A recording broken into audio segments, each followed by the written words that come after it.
Buenos días a los colegas, a los estudiantes y a todas las personas que nos acompañan a través de la red en esta oportunidad. Voy a presentar el tema de modelización matemática y crecimiento económico. Bueno, empezaré mencionando que que esta presentación ha sido preparada teniendo en cuenta dos objetivos. Por una parte, mostrar el papel que desempeña la matemática cuando se aplica a estudiar fenómenos reales y obtener nuevos conocimientos, ¿no?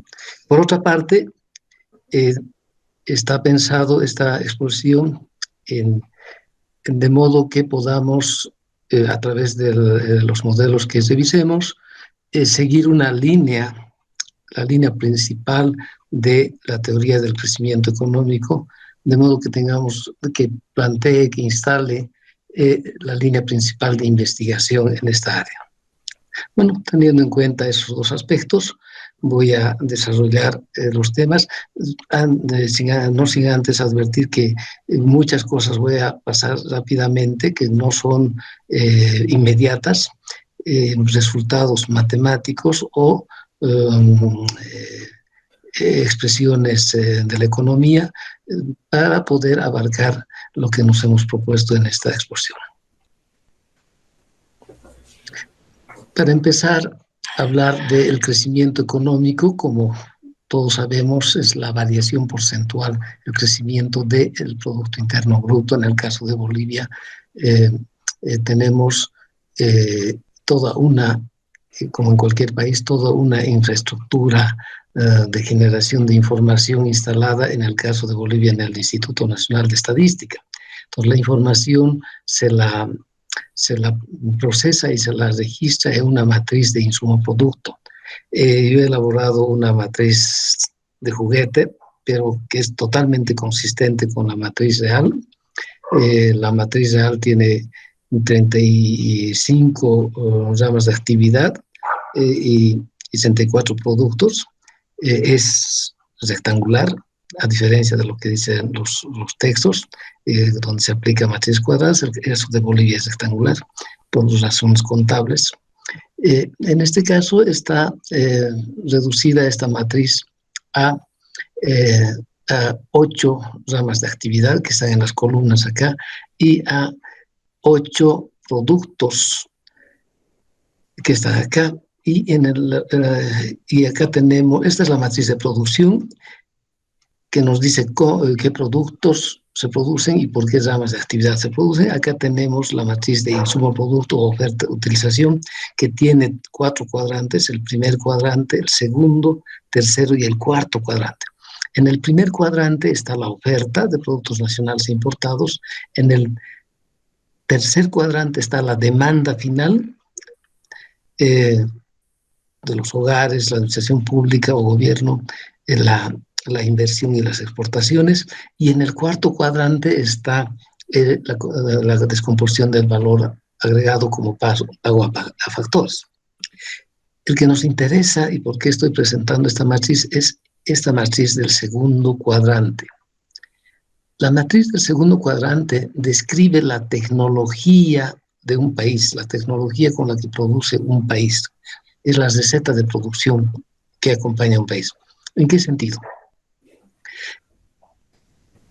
En la matriz de producción dice, en las columnas están las ramas de actividad. Estas ramas de actividad producen, por ejemplo, la rama de actividad agrícola produce para productos agrícolas y un poco de productos industriales, y así, ¿no? Por ejemplo, el sector de construcción acá en esta agregación solamente produce construcción, no tiene producción secundaria, ¿ok?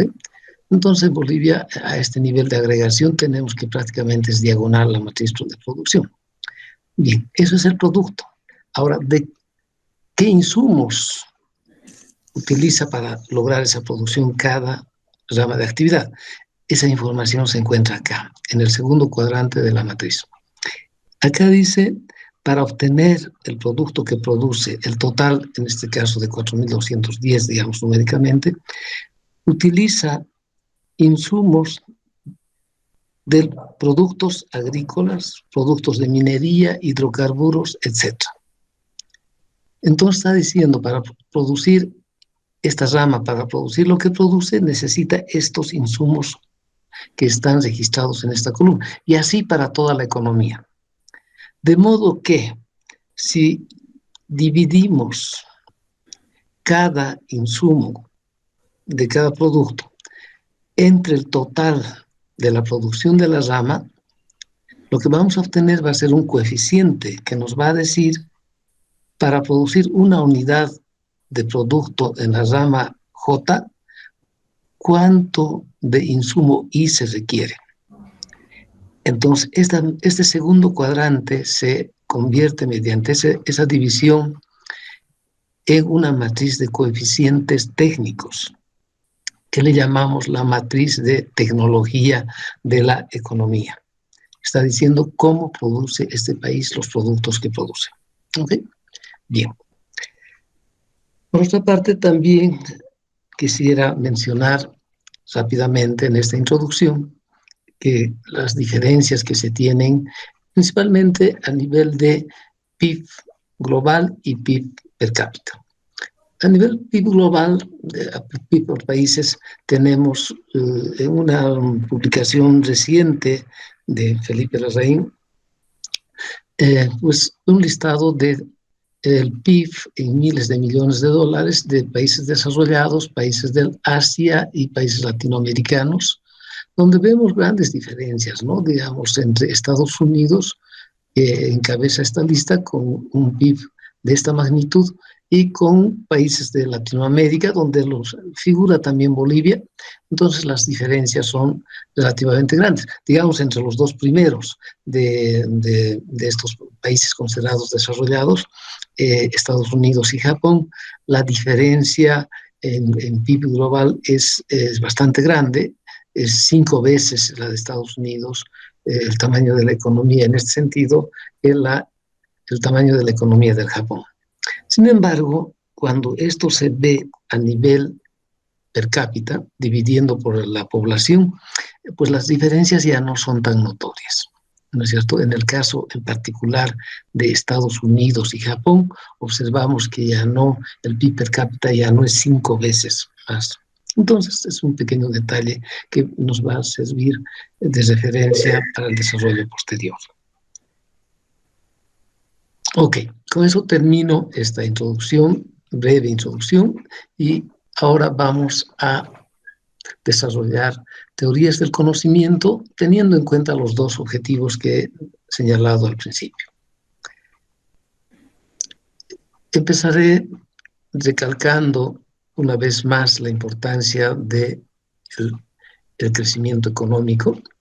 Lucas, cuando escribió su famoso artículo sobre el modelo endógeno de crecimiento, pues presenta, en 1988, presenta una frase que es citada en todo estudio sobre crecimiento económico, ¿no? En ese tiempo, Egipto, entre 60 y 80, habían tenido una tasa, Egipto y Indonesia habían tenido una tasa de crecimiento promedio más del doble de la tasa de crecimiento de la India en estas 2 décadas. Entonces él se preguntaba, ¿qué podemos hacer en la India para que tenga una tasa de crecimiento como las de Egipto y de Indonesia? Y si no se puede hacer nada, ¿qué hay en la naturaleza de la India que explique este comportamiento? Ok, entonces él decía, es tan importante este tema que una vez que uno comienza a pensar en esto, es difícil pensar en otra cosa. Bueno, a estas alturas, después de tantos años, después de haber pensado mucho en este tema, ahora podemos agregar a esta frase y decir qué difícil es resolver también este problema. Entonces, una pregunta menos ambiciosa, pero más directa que guía la teoría del crecimiento económico es: ¿cuándo una economía es capaz de tener un crecimiento estable a una tasa constante? Entonces, como sabemos, en economía existen como dos formas de ver las cosas, una de corto y mediano plazo y otra de ver largo plazo.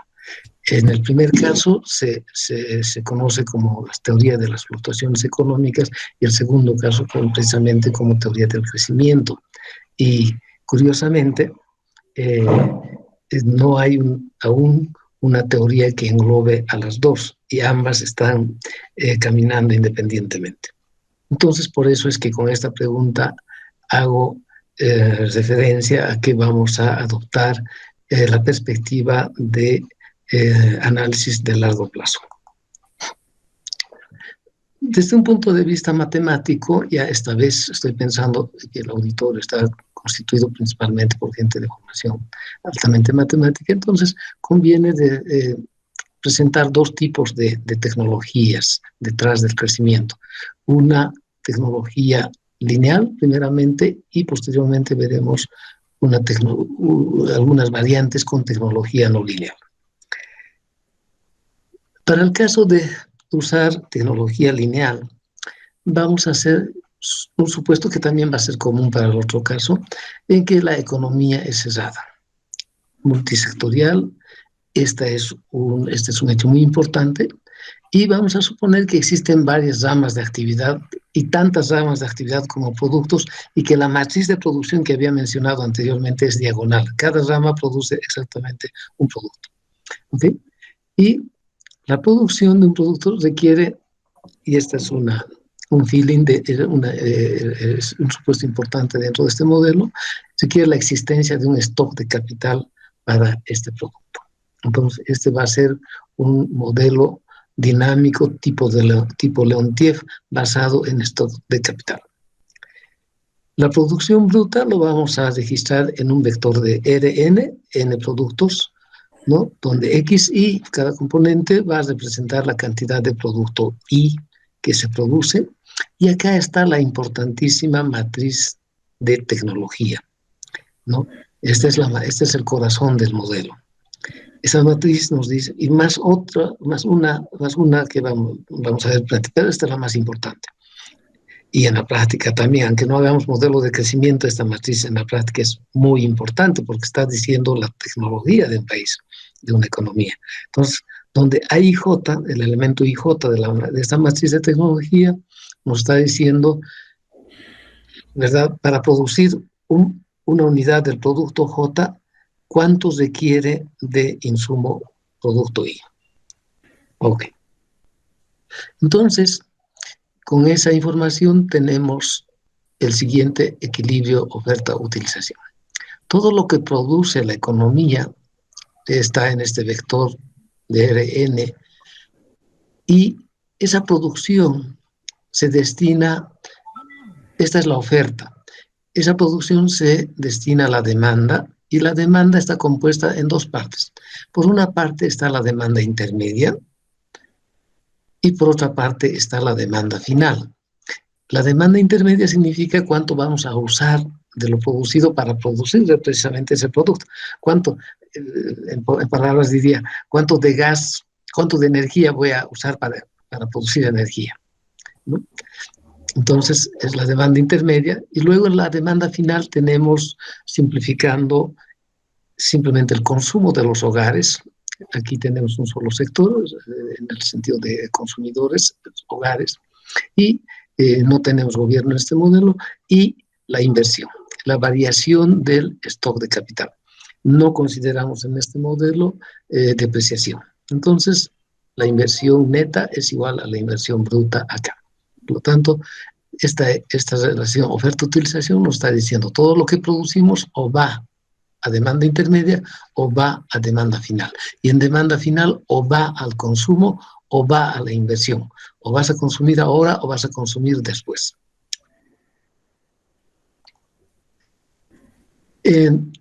Dicho de manera simple, obviamente. Ahora, viene el papel de la matemática y entonces vamos a usar, quiero destacar ya desde acá el papel de la matemática en todo el proceso de modelización. Frecuentemente se dice que la matemática es el lenguaje de la ciencia moderna. Creo que hacen bien en reconocer este importante papel que tiene la matemática, pero me parece que no es justo, que es insuficiente. El papel de la matemática en realidad va más allá de un papel descriptivo. El hecho de que la matemática sea deductiva implica, como vamos a ver en esta exposición, implica posibilitar que la teoría sea contrastada empíricamente. A ver, vamos viendo qué significa entonces. Entonces, vamos a suponer que la matriz de tecnología tiene todos sus elementos positivos. Esta desigualdad está, no negativos, esta desigualdad está en ese sentido. La matriz de tecnología de Bolivia y toda matriz satisface esta condición. Ahí voy a usar conceptos y resultados matemáticos directamente, si no se va a duplicar el tamaño de la exposición, así que voy a, voy a suponer las definiciones. Que esta matriz de tecnología es irreducible. En sentido práctico, esto significa que no existen subeconomías independientes. Y por otra parte, también vamos a pensar suponer que la raíz dominante es menor que la unidad. Perdón. La raíz dominante en el sentido de la raíz de Frobenius. Les voy a pedir un segundito, voy a traer un vaso de agua porque está.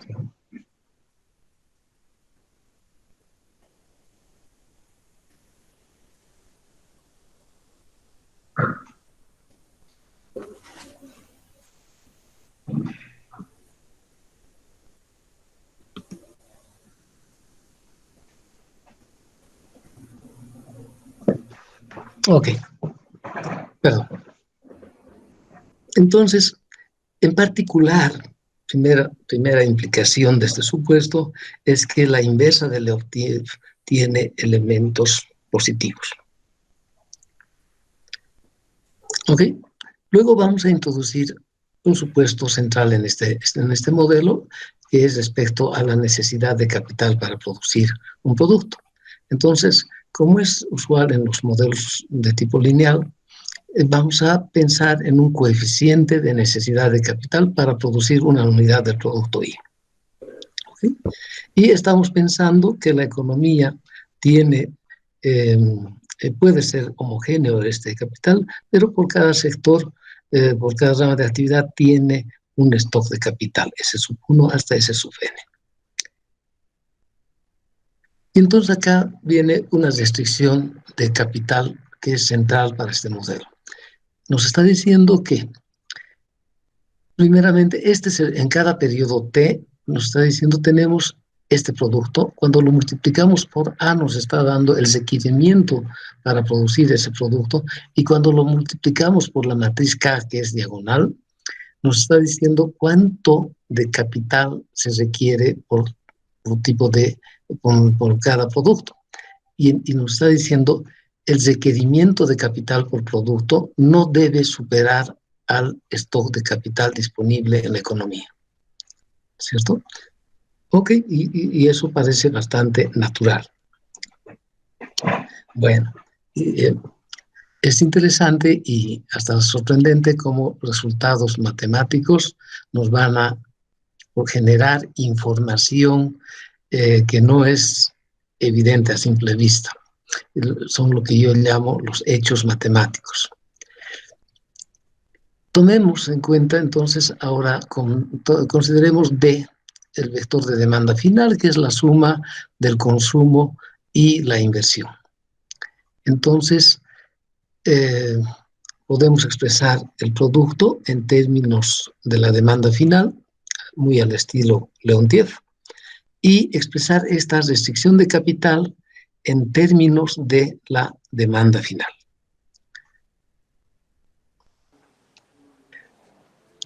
Entonces tenemos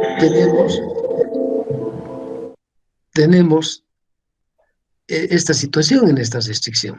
Recordemos otra vez la restricción, fíjense, la demanda final está restringida eh, por la disponibilidad de capital. Entonces, mayor crecimiento del producto, ¿no es cierto? Solo va a producirse, se va a tener si el stock de capital se incrementa y necesitamos y tenemos más eh, stock de capital si hay mayor producto.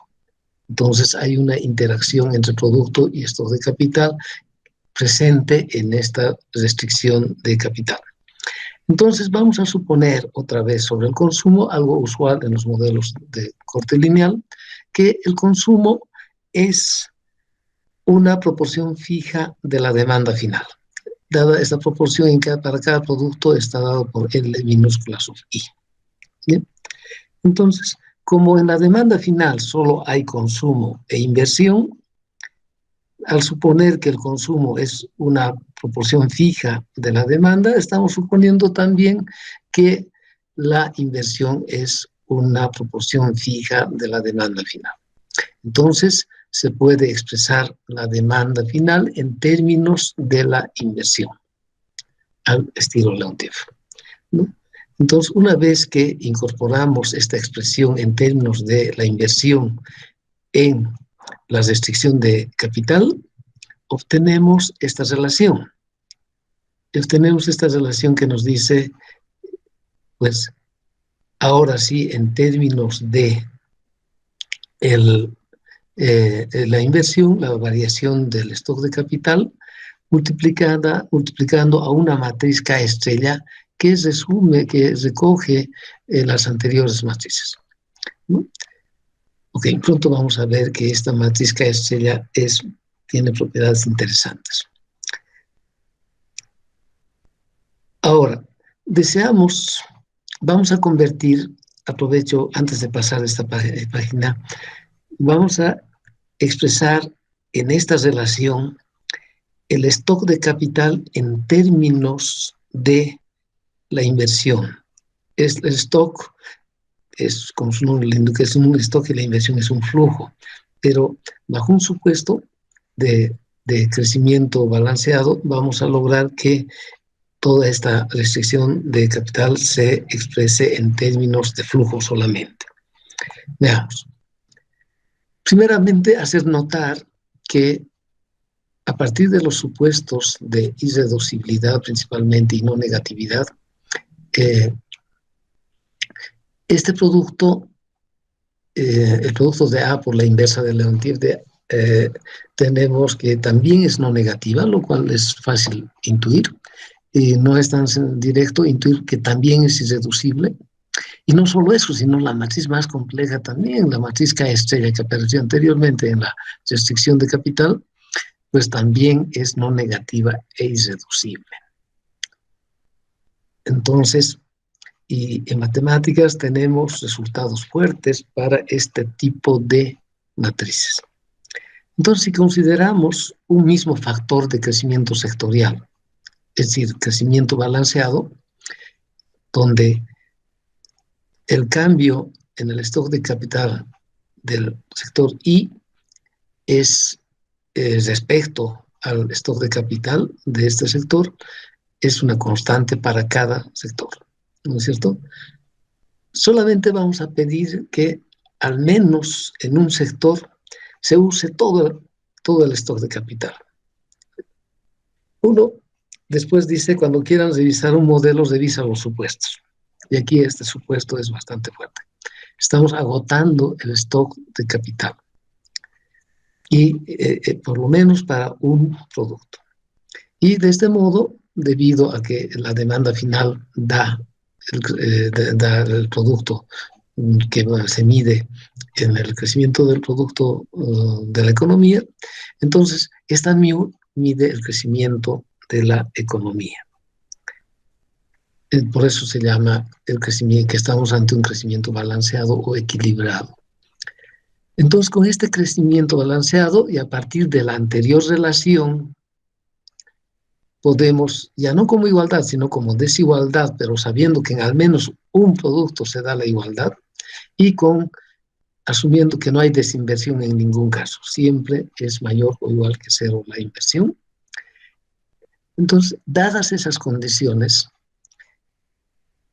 tenemos resultados formidables matemáticos que nos permiten el teorema de Frobenius y otros resultados complementarios para desigualdades, que nos permiten decir, para esta matriz K no negativa e irreducible, existe una raíz de Frobenius positiva de K estrella, que en este caso, por la forma que tiene la relación, la raíz de Frobenius va a ser 1 sobre un mu asterisco también. Y va a existir un eigenvector asociado, eigenvector de K estrella asociado a esta raíz de Frobenius, ¿no? Constante, que tiene una particularidad genial, impresionante. Cuán útil es este teorema en la práctica, que tiene todos sus componentes positivos, no solamente no negativos, sino positivos, ¿no? Y entonces tenemos de esa manera, gracias a estos resultados matemáticos, este hecho matemático hasta ahora, que esperamos la siguiente parte para obtener nuevo conocimiento, pues que sea refrendado como hecho económico en este caso. Muy bien, una vez que tenemos ese resultado central, podemos observar que en particular en términos del stock de capital se obtiene que este stock de capital va a seguir un crecimiento balanceado a partir de la condición inicial que se tenga. Acá no tengo anotado, pero creo que no tengo anotado, no está anotado. En realidad esta es una versión reducida de una exposición más amplia. Entonces, esto va a funcionar, este crecimiento, esta trayectoria de crecimiento balanceado se va a lograr siempre y cuando esta condición inicial sea colineal al eigenvector asociado a la raíz de Frobenius de la matriz K estrella. ¿Okay? Y entonces de esa manera tenemos respondida la pregunta inicial: ¿en qué condiciones se puede lograr un crecimiento estable, ¿verdad? Entonces acá hay total estabilidad en este crecimiento balanceado y está dado por los resultados proporcionados por resultados matemáticos fuertes que se tienen para este tipo de matriz. Luego, para ayudar a la interpretación económica de esta tasa de crecimiento del capital, se tiene una propiedad que dice que esta tasa de crecimiento es la mayor tasa de crecimiento balanceado que puede tener esta economía. Acá tenemos una demostración que por ahora lo voy a dejar para concentrarme en más bien evaluar un poco este resultado. Antes de pasar, enseguida viene la presentación del modelo no lineal, con tecnología no lineal. Un rápido balance o evaluación de este modelo es que estamos hablando de largo plazo, pero tenemos un pequeño problema con este tipo de modelos. Este tipo de modelos están suponiendo relaciones lineales constantes. La matriz de tecnología está usando coeficientes técnicos constantes que se mantienen a lo largo del tiempo en el largo plazo. Tenemos la matriz K que está suponiendo que se mantienen necesidades de capital para producción por unidad de producto que también se mantienen constantes a lo largo del tiempo. Obviamente ese es un supuesto muy fuerte, ¿no es cierto? Que pensaríamos si es verdad que ocurre eso en la realidad. De modo que todavía sin pasar, no vamos a presentar ninguna contrastación empírica, pero sin pasar todavía esa etapa, podríamos pensar que el hecho matemático proporcionado por este modelo va a tener dificultades para convertirse en un hecho económico. Ok, paso ahora a presentar una teoría estructurada bajo una tecnología no lineal, un modelo matemático con tecnología no lineal. Como empezamos a darnos cuenta, un modelo es una forma de ver la economía en este caso y en general una forma de ver el mundo. En este caso vamos a suponer que tenemos la misma economía cerrada, pero ahora tenemos un solo producto, porque realmente está complicado analizar esto con producción conjunta y varios productos, aunque hay trabajos que se están haciendo actualmente al respecto.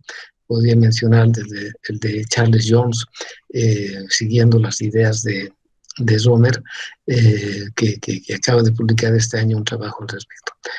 Pero inicialmente no vamos a tocar un tema de ese tipo. Entonces vamos a pensar solamente en una economía cerrada con un solo producto, un solo sector.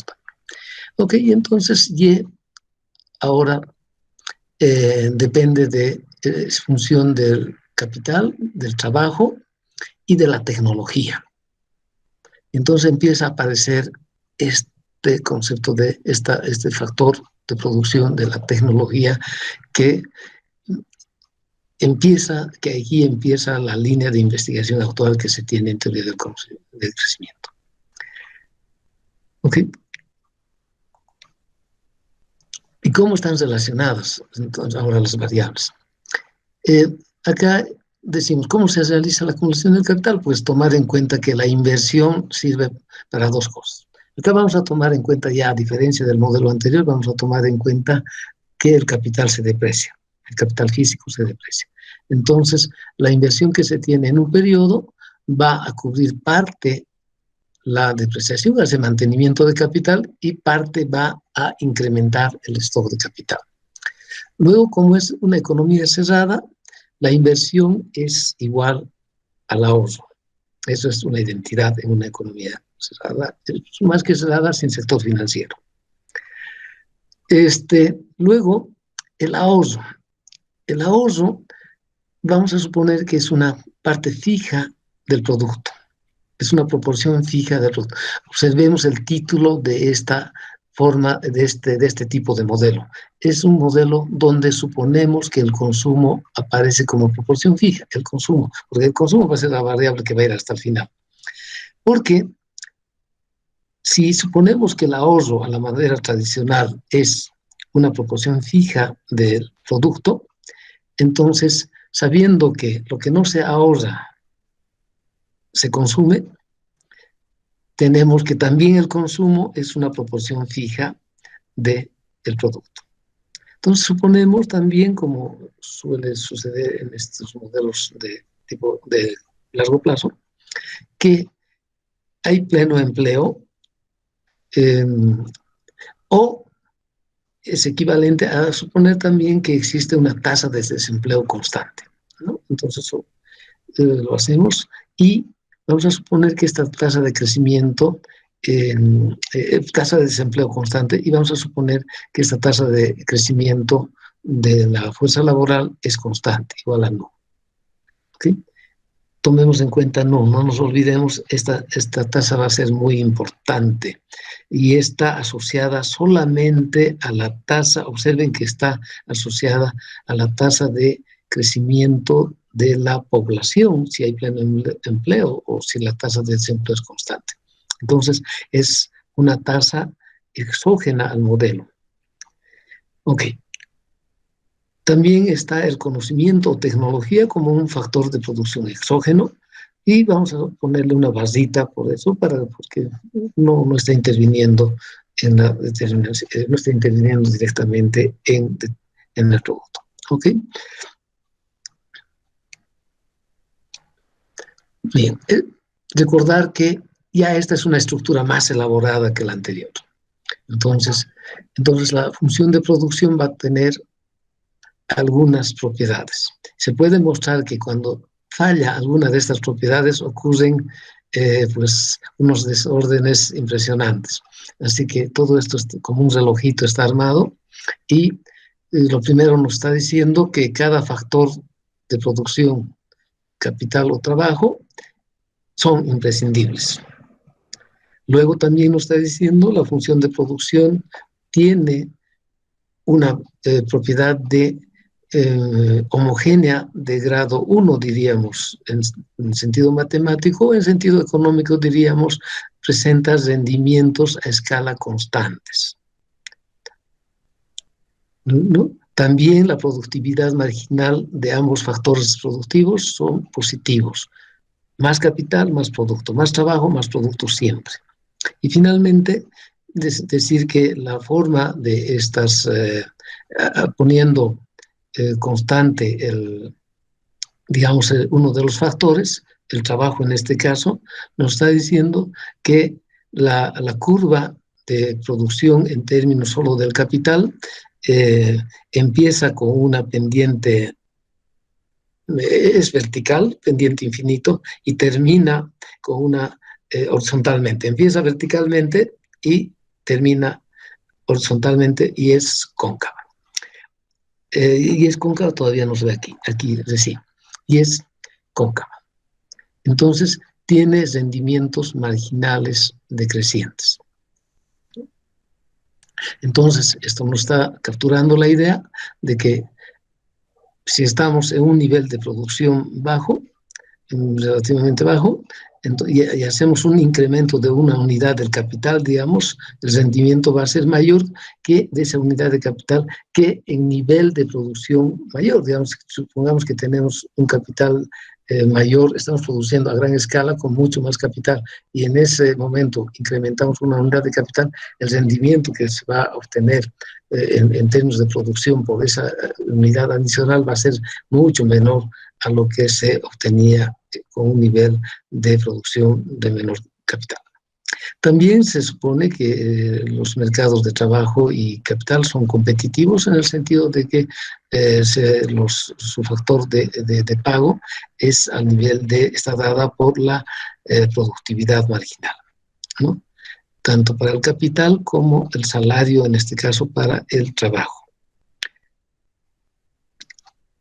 Observen que básicamente la productividad marginal, como es una derivada de la función de producción respecto al trabajo, está midiendo cuánto más de producto se obtiene por una unidad adicional de trabajo. Y eso tiene sentido que sea ese el salario, ¿verdad? Si estamos en un mercado competitivo. También ya implicaciones de este modelo es que el hecho de que haya rendimientos constantes a escala permite descomponer el ingreso por el producto en pago al factor capital y en pago al factor trabajo. Porque recuerden, con mercados competitivos, entonces el precio del capital está dado por su productividad marginal, el precio del trabajo está dado por su productividad marginal. De modo que, como sabemos, un teorema muy conocido, o un resultado matemático muy conocido para funciones homogéneas de primer orden, homogéneas de orden n en general, en este caso de orden 1, nos permite hacer esta descomposición.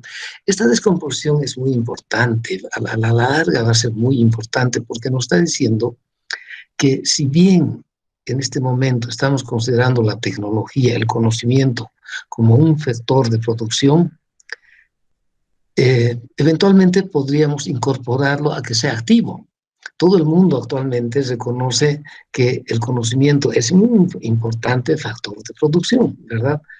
Entonces sobran las ganas para quitarle la vasita y hacer activo a este factor. Pero ¿qué va a pasar? ¿Qué va a pasar si mantenemos esta condición? Si el pago a factores se realiza por el producto marginal. Fíjense que se va a agotar el producto, el ingreso por el producto se va a agotar en el pago a estos dos factores. Pero uno diría, bueno, es que la tecnología no es como el trabajo, el conocimiento no es como el trabajo, todo el mundo puede tener el conocimiento.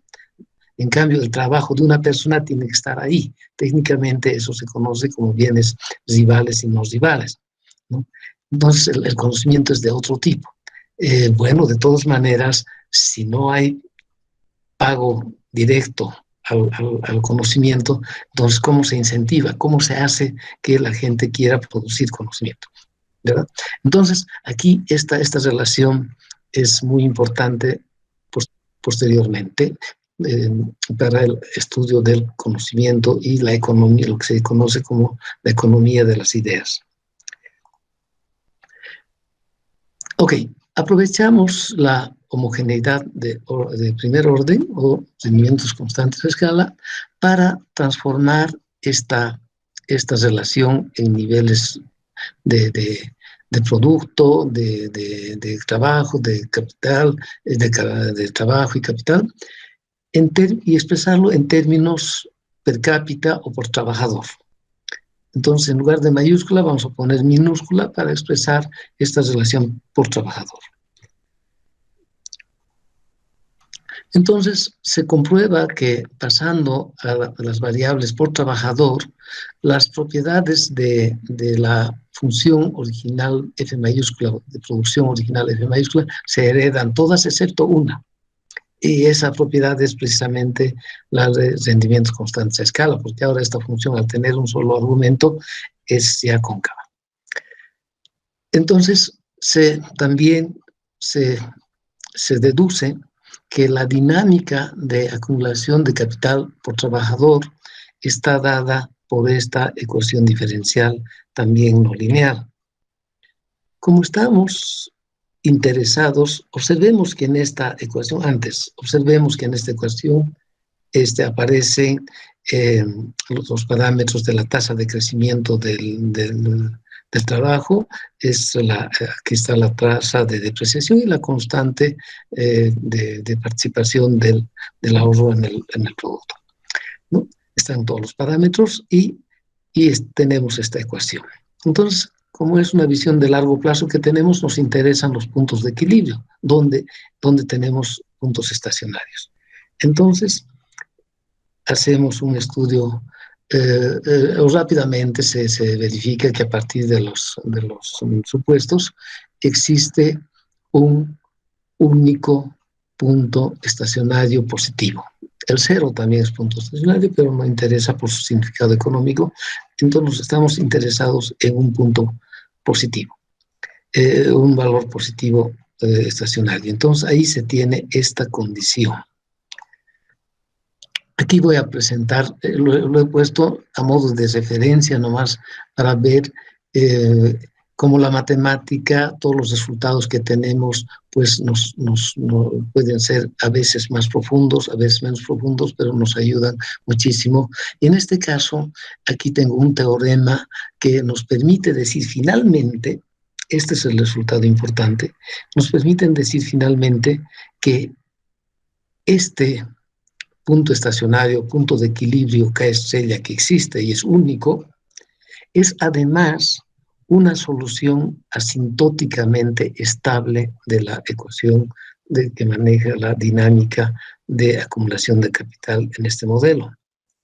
Esto es extremadamente importante para el modelo porque está diciendo es una solución asintóticamente estable. Es decir, de cualquier condición inicial que partamos, al final siempre vamos a terminar en este nivel K estrella. Eso no ocurría, por ejemplo, en el modelo lineal. En el modelo lineal, para que tenga sentido la acumulación de capital, los vectores, el vector inicial de capital debería ser colineal al vector propio asociado a la raíz de Frobenius del modelo, ¿no? Entonces, acá no. Acá es sorprendente el resultado porque nos dice es asintóticamente. De dónde partas vas a terminar siempre en un nivel de estabilidad K estrella. En este momento matemáticamente llama la atención, pero en su momento también históricamente ha llamado la atención porque este modelo debido a Solow ha sido una respuesta a un modelo anterior que lo han formulado Haswood y Domar, como respuesta a una situación que pasó hace más o menos 100 años después de la Primera Guerra Mundial y de la pandemia que estuvo hace más de 100 años y que se reflejó en 1929 en una gran depresión. Y después de esa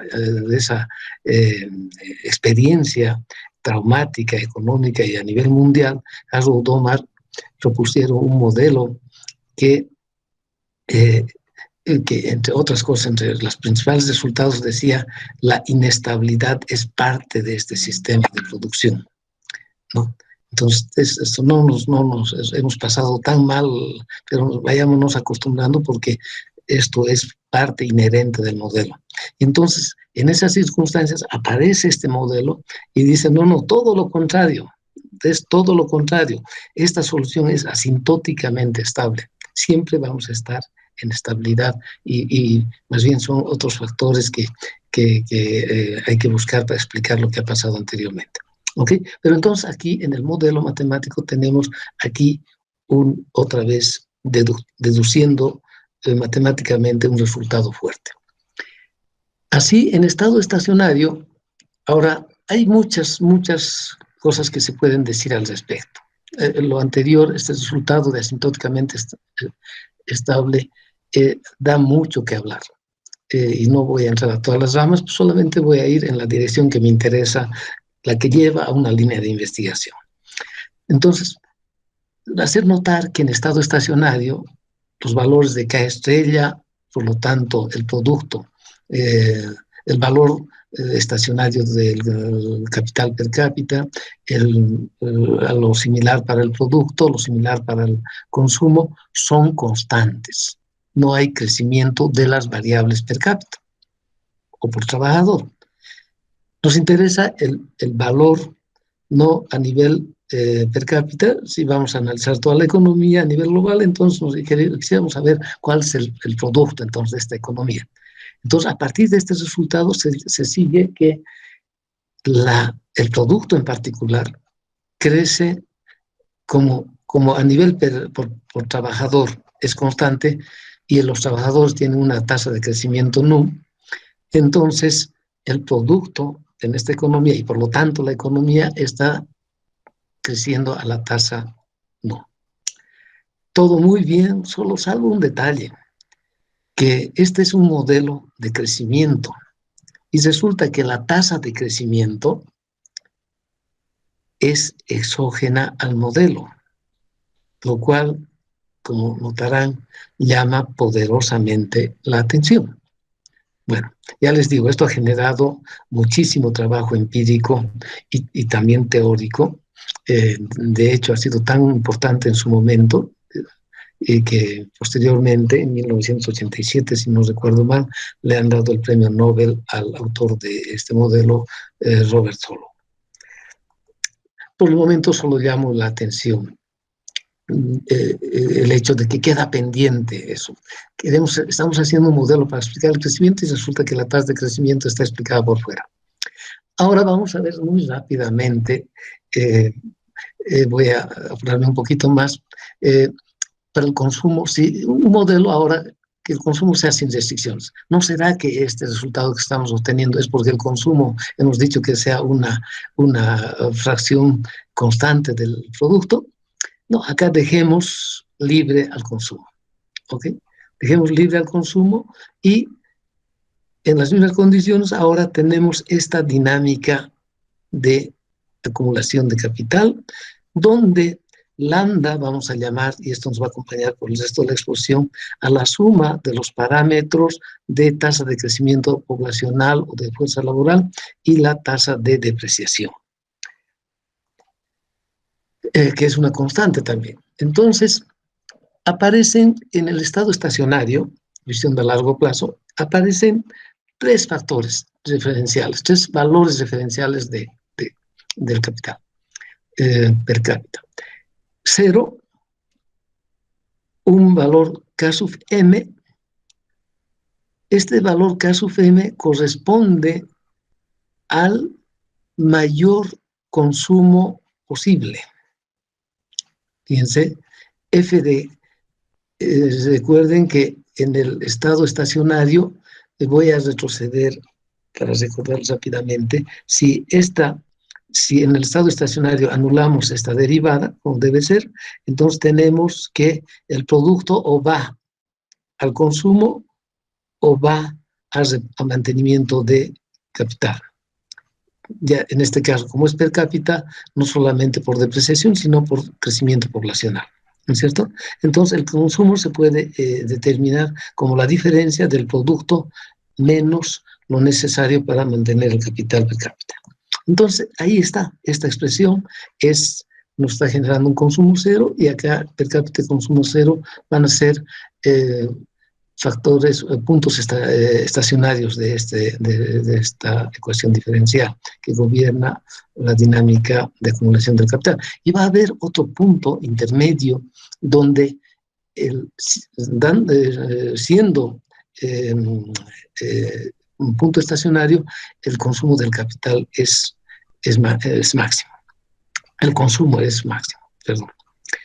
Y por otra parte, podemos tomar en cuenta valores intermedios de capital entre KL y K sub U, correspondientes a un mismo nivel. Estos existen, por dado los supuestos, se puede demostrar que existen dos valores para cada valor que está entre C sub 0 y C sub m del consumo, existen dos valores. ¿Ok? Básicamente aquí el mensaje es, y voy a pasar más o menos rápidamente, haciendo el estudio de estabilidad, es que la estabilidad del sistema depende del nivel de consumo. Entonces, uno hace la evaluación, ¿será posible esto? Que la estabilidad y los comportamientos son bien diferenciados, bien diferenciados. Y entonces, este hecho matemático, que está perfectamente válido, parece que va a tener dificultades para convertirse en un hecho económico. ¿Ok? Bueno, otra vez, aún así, en este modelo, otra vez en el estado estacionario, tenemos crecimiento constante de todas maneras, y otra vez la economía crece a la tasa de la población. Y esta tasa es exógena otra vez al modelo. Tenemos nuevamente un modelo que intenta explicar el crecimiento, y resulta que el crecimiento de la economía es un dato exógeno en este modelo. Entonces, otra vez llama la atención. Finalmente, voy a tomar en cuenta qué pasa si, otra forma de ver el mundo, qué pasa si, los agentes definen su consumo no como producto, no como fracción, proporción fija del ingreso. Okay. Pero tampoco lo dejan libremente como el anterior modelo, sino que optimizan. Son agentes racionales y están optimizando, ¿no? Y además toman en cuenta el tiempo. ¿Por qué? Porque el ahorro es consumo futuro. Entonces hay que tomar en cuenta el tiempo. Ok. Entonces, con esa otra perspectiva, hacemos un nuevo modelo donde cada hogar ahora es una especie de dinastía, pervive infinitamente, ¿no? Y además preserva sus preferencias. Ok. Se trata de determinar ahora, en esta nueva perspectiva, una trayectoria de consumo por trabajador que le proporcione al final mayor utilidad o satisfacción. Vamos a suponer que, aquí este es un supuesto fuerte, vamos a suponer que existe una función de utilidad continua, y más que continua, enseguida vemos, de modo que transforma el consumo en utilidad. Normalmente la utilidad se mide ordinalmente, ¿verdad? Entonces, acá no, acá es cardinalmente. Entonces, este es un supuesto fuerte. Y entonces esta función de utilidad tiene este comportamiento. Es cóncava y otra vez empieza verticalmente y termina horizontalmente. Son el equivalente a las condiciones de Inada. Entonces, tenemos ese supuesto que nos permite cuantificar la utilidad del consumo, y además vamos a permitirnos comparar la utilidad que proporciona un consumo en el tiempo. La utilidad que proporciona el consumo en el tiempo t va a ser comparable a la utilidad que proporciona el mismo consumo en el tiempo t sub 0 por este factor de descuento. ¿okay? Donde Rho está entre 0 y 1. Entonces, vamos a reunir toda la utilidad que se tiene por el consumo en toda la vida de esta dinastía, desde 0 hasta infinito. Entonces acá estamos descontando la utilidad en cada t, y t está variando desde ahora, t sub 0, hasta el infinito. Y vamos a maximizar esta utilidad en valor presente. Y vamos a buscar la trayectoria de consumo que nos proporcione este máximo de satisfacción. Claro, está sujeto, esta maximización va a estar sujeto a la dinámica de acumulación del capital. Vamos a considerar la condición inicial que tenemos y algo básico, que es que el consumo no supere a producto, ¿no es cierto?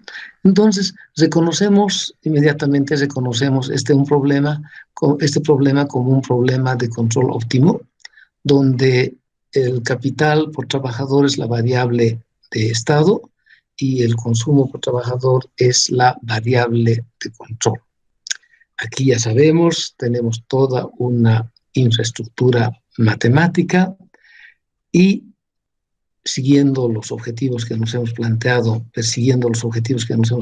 en esta exposición, resolvemos a partir de las condiciones necesarias de primer orden del principio del máximo de Pontelli, y llegamos al resultado que estas trayectorias, si son optimales, satisfacen este sistema de ecuaciones diferenciales. Es un sistema autónomo de ecuaciones diferenciales. Entonces, otra vez, con la perspectiva de largo plazo, nos interesan los puntos estacionarios. Entonces, resulta que si anulamos este término, donde la derivada de la función producción se iguala a, recuerden, lambda es la suma de nu más delta y ahora más rho, el factor de descuento, la suma de todos los parámetros. Si la pendiente de la curva de la función de producción per cápita es igual a la suma de los parámetros de este modelo, entonces tenemos que el consumo está en estado estacionario. Pero si está en estado estacionario, también resulta que el capital está en estado estacionario. Eso es una buena noticia. Y además todavía tenemos una información que, debido a las propiedades que tenemos para el capital que maximiza el consumo, si tomamos el límite en la tasa de descuento, cero, el límite a cero, este valor óptimo de capital, pues es igual al que maximiza el consumo, ¿no? A esta que a su vez se llama la regla, al valor lambda, que la suma de los parámetros se llama, la forma de determinar mediante esta pendiente se llama la regla de oro de Fels, por unas razones que él ha puesto basadas en la Biblia. Y entonces a este resultado para este modelo se conoce como la regla de oro modificada. Ok, a partir de estos supuestos entonces del modelo, se puede mostrar que estos valores existen y además son únicos, y que esta trayectoria que está estabilizada en estos valores para el consumo y para el capital resuelven el problema de optimización, salvo por la condición inicial, otra vez la famosa condición inicial, como en el primer modelo, excepto para el segundo modelo de Solow, donde teníamos estabilidad asintóticamente estable. Ahora también vamos a ver que la condición inicial juega un papel importante. Entonces hacemos un rápido análisis de las soluciones y obtenemos un resultado por demás interesante.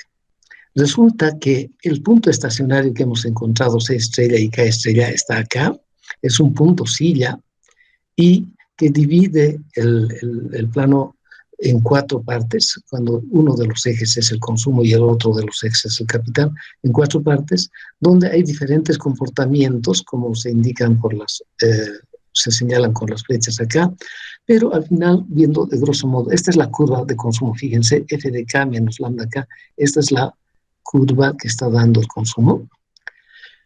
Y acá están los valores referenciales importantes que habíamos dicho, K sub 0, 0, K sub 1, 0 también, y asociado, K sub 1 a 0, asociado a consumo 0, es decir, y K sub m asociado al nivel máximo de consumo, y K estrella asociado a un nivel un poquito inferior al máximo de la regla de oro de Phelps, ¿no? Entonces, tenemos que por el comportamiento cualitativo de las soluciones, observemos que todas son, la mitad del espacio se dirige a K sub 1 y la otra mitad del espacio se dirige a valores altos de consumo. Es decir, si estamos en esta zona, vamos a privilegiar el presente y nos vamos a consumir todo ahora, para decirlo de manera simple. Si estamos en esta otra zona, vamos a privilegiar el futuro y vamos a ahorrar para el futuro y vamos a lograr altos niveles de capital, pero bajos niveles de consumo. Y acá cuando tenemos altos niveles de consumo, vamos a tener bajos niveles de capital. Pero hay una zona, una rama estable de la economía donde tenemos la trayectoria de estabilidad. Entonces, suponemos que estamos en esa trayectoria estable y de no estarlo necesitaríamos políticas de inversión para colocarnos en esta senda de estabilidad para llegar al punto de equilibrio, ¿no es cierto? Ok, entonces tenemos este resultado que otra vez es un hecho matemático que hay que ver en la práctica si corresponde a un hecho económico. Otra vez, ya con los minutos que me quedan, quisiera notar que otra vez en el estado estable, el consumo, ya no a nivel per cápita, sino el consumo general, el stock de capital, el producto, como estas C estrellas, las minúsculas son, los per cápita son constantes, también van a estar en función de, su evolución va a estar en función de el número de trabajadores o del volumen de fuerza laboral, ¿no es cierto? Por lo tanto, su tasa de crecimiento en particular del producto va a ser la tasa de crecimiento de la fuerza laboral, ¿no es cierto? Entonces, así, asumiendo este comportamiento, aún sofisticando más el problema, siendo más realistas, ¿verdad? Tenemos que al final la economía sigue creciendo a la tasa nu, que es una tasa exógena al modelo, ¿no es cierto? Y entonces, esta teoría y las anteriores, que son teorías del crecimiento, tienen un problema, y es que siendo teorías del crecimiento no explican el número clave, la tasa de crecimiento, ¿no es cierto? Entonces, este último modelo, el que acabo de presentar, es el modelo de Ramsey, un matemático economista que si no hubiera muerto muy joven, seguro hubiera sido un premio Nobel de economía. Y entonces, pues, este modelo tan interesante lo desarrolló Ramsey en 1928 y recién el ámbito académico estuvo listo para manejar su modelo en 1965 con Casey Kaufmans. Y entonces ellos lo dieron a reconocer el modelo de Ramsey, que fue muy adelantado a su tiempo. ¿Ok? Sin embargo, desde un punto de vista de la realidad, vemos que todavía seguimos con la pregunta, ¿y por qué crece una economía? ¿Qué hace que, no es cierto, que el crecimiento, cuáles son las condiciones para el crecimiento? ¿Qué está detrás de este crecimiento de largo plazo? Bueno, y entonces, justamente ese es el tema de investigación que se tiene actualmente en teoría del crecimiento. ¿Cómo explicar el crecimiento endógenamente? Que no venga la tasa de crecimiento desde fuera del modelo. Se han hecho muchos trabajos empíricos y se ha encontrado que el, el, el factor capital efectivamente tiene una contribución al crecimiento de la economía. El primer ejercicio que realizó Robert Solow encontró, lo hizo para Estados Unidos, encontró que un octavo solamente, una octava parte del crecimiento de la economía estaba explicada por el trabajo y capital. Y en términos per cápita por el capital. Y que 7/8 de ese crecimiento estaban explicados por el progreso, la tasa de progreso tecnológico. Entonces, desde ahí empezó la idea de que tenemos que modelizar la tecnología, cómo está interviniendo. Entonces, tenemos que modelizarlo con estas restricciones. ¿Ok? Entonces, para Bolivia, recientes trabajos han encontrado que el 38% del crecimiento, aproximadamente 40, 42 algunos, del crecimiento está explicado por la tasa de progreso del cambio tecnológico. Entonces, es una parte importante, está explicada por este factor. Y el tema es modelizar entonces de modo que este crecimiento ya no esté determinado por factores exógenos. Aquí técnicamente concluye mi exposición, pero debo hacer una nota complementaria para decir que se han realizado trabajos a partir del trabajo pionero de Paul Romer, primero en su tesis doctoral del 83, publicada en el 86, y luego modificada, ampliada. El cambio ha sido sustancial en 1990, y se han hecho algunos modelos de crecimiento endógeno, como el de Lucas, 1988. Lucas ha sido profesor, tutor, tesista de Romer, ambos premios Nobel. Romer, premio Nobel del 2018, por este trabajo precisamente. Y hay otros trabajos de Grossman, Hellman, Agnew y Howitt, ¿no? Entonces, actualmente es un campo de investigación que se está orientando a estos modelos de crecimiento endógeno, y están saliendo muchas críticas también, y la preocupación latente de algunos tienen varios supuestos matemáticos. Entonces la preocupación latente siempre es si los hechos matemáticos que se deducen de estos modelos corresponden a hechos económicos. El mismo Romer es un crítico respecto a el abuso de la matemática, o mal uso de la matemática, que hasta le ha puesto un nombre, le llama Martínez, ¿no? Y ha escrito un artículo controversial donde en particular critica a su tutor, a Lucas, porque según él estaría siendo Martínez en algunas de sus trabajos. Ok, pero este es un campo reciente. Esperamos en una próxima oportunidad presentar panorámicamente, como en esta oportunidad, estos trabajos que se están desarrollando actualmente. Ok, eso es mi presentación hasta ahora, y dejaría la palabra al director del Instituto de Investigación. Muchas gracias, profesor Copé. Entonces, los que desean preguntar, pues simplemente activar su micrófono y pueden hacer las preguntas. Adelante, por favor. Buen día. Yo tengo una consulta. Sí.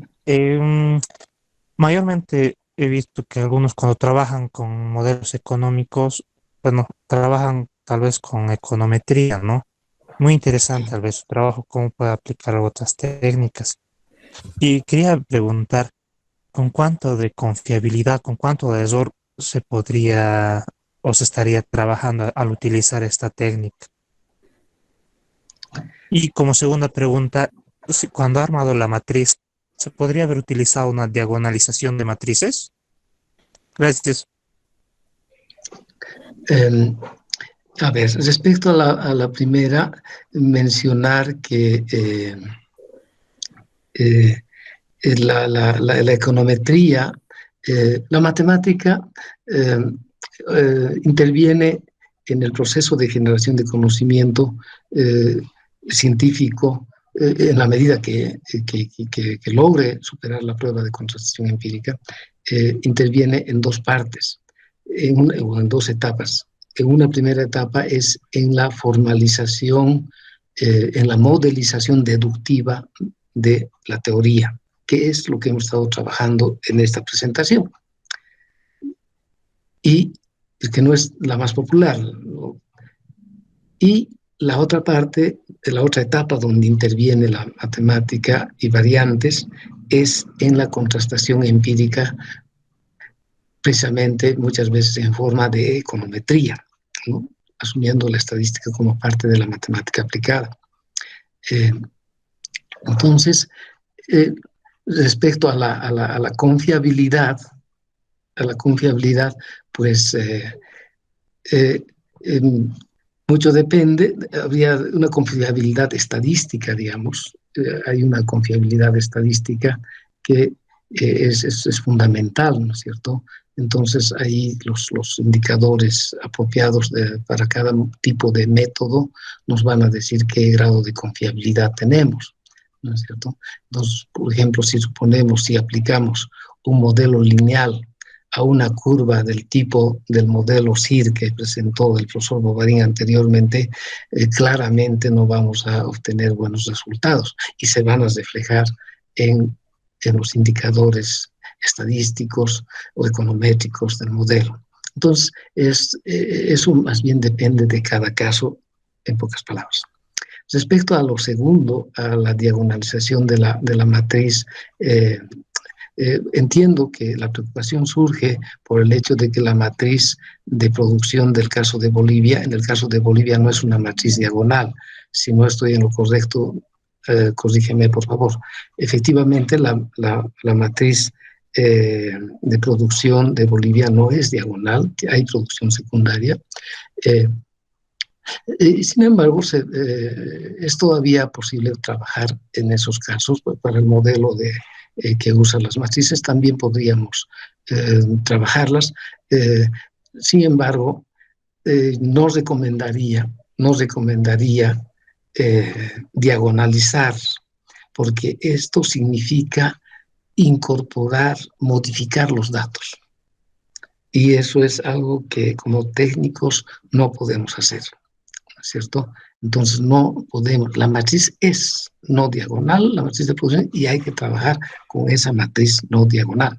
Y de la experiencia que tengo al respecto se lo puede hacer. El problema en realidad respecto a la matriz en términos ya prácticos y reales para el caso de Bolivia no está en la matriz de producción. El problema en realidad está en la matriz de insumo. La matriz de insumo tiene 35 ramas de actividad y 34 productos. Lo que pasa es por el tipo de equilibrio que se usa, que sigue la escuela francesa. Voy a retroceder rápidamente porque voy a retroceder, a ver, vamos a ver si puedo llevar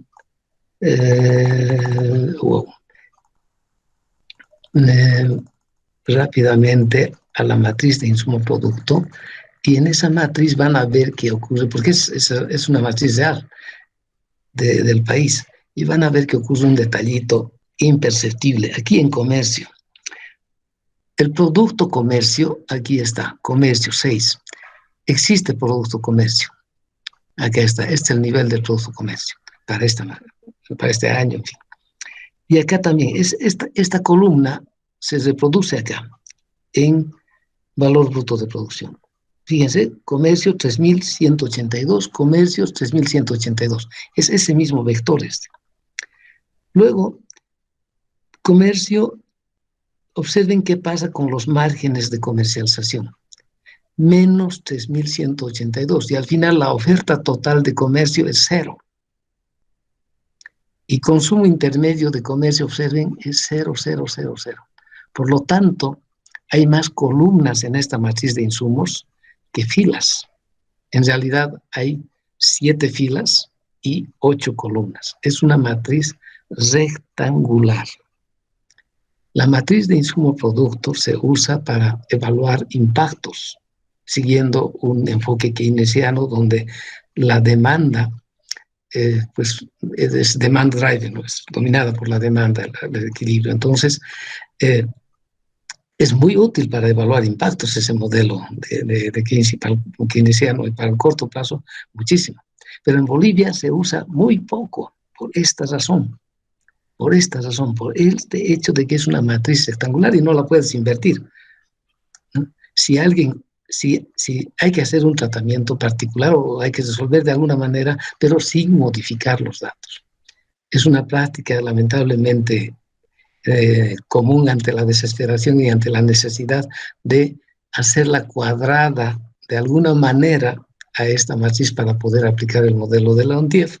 Y entonces uno sabe que cuando han hecho eso, si no explican cómo lo han logrado, es que han movido los datos y eso es un pecado capital para un técnico, ¿no es cierto? Entonces el problema central acá en la práctica es esta matriz de insumos para el caso de Bolivia.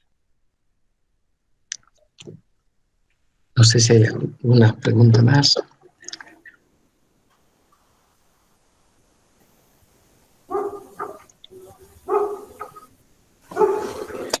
Creo que no hay más preguntas. Si alguien más, estoy buscando. Nadie ha abierto su micrófono. Entonces vamos a agradecer al profesor Cupé por su presentación y pues como les indicaba, esta es ya la clausura de este ciclo de conferencias. Entonces quedan invitados para el próximo ciclo a través de las publicaciones en redes sociales, WhatsApp y también por sus correos electrónicos. Entonces voy a invitar al profesor Cupé para su despedida. Bueno, agradecer a todos por su presencia virtual, agradecer al Instituto de Investigaciones Matemáticas por apoyar estos trabajos y organizar, siempre es complicado todo esto, y darnos esta oportunidad de compartir conocimientos, preocupaciones, inquietudes académicas y trabajos de investigación. Muchas gracias.